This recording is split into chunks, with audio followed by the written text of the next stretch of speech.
Would you believe my ideal partner in a development project was a 16-year-old? Hello everyone, my name is Noy Israeli, and today I want to talk about the power of community-led development and migrant youth as agents of change. I'll do this by sharing the story of a teenager I met during my internship with Plan International Mexico, working for the well-being of underage migrants. As part of my role as photographer and interviewer, I visited a migrant shelter in southern Mexico, where I met a 16-year-old migrant. Let's call her Dalia.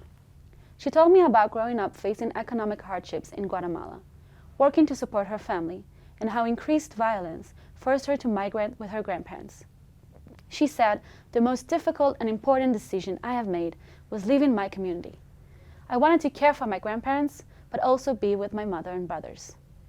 On their journey, and in Mexico, Dalia resiliently helped her grandparents navigate the new territories, walking through the jungle, but also dealing with authorities and documentation.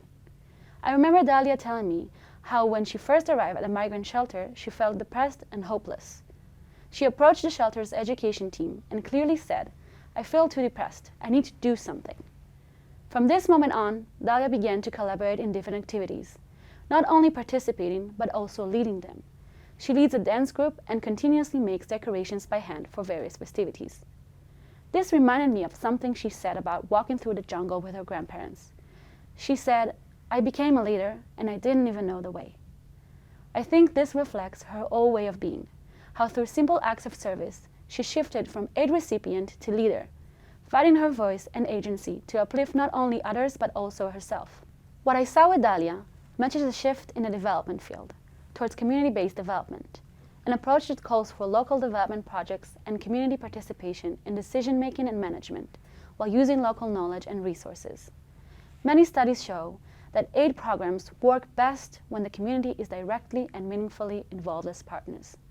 Grassroots efforts like Dalia's do better in meeting needs and empowering people, especially when youth comprise a huge part of the migrant population. UN Children's Fund estimates that currently there are more than 36 million underage migrants worldwide.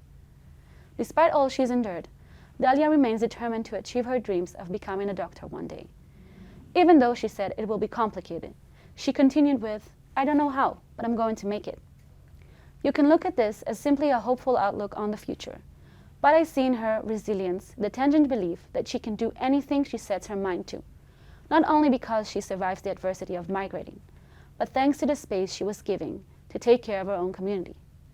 Dalia's journey demonstrates solutions start from within. If given the chance, migrant youth can transform hardships into hope and become essential partners in guiding effective community development. Simply put, children are the future.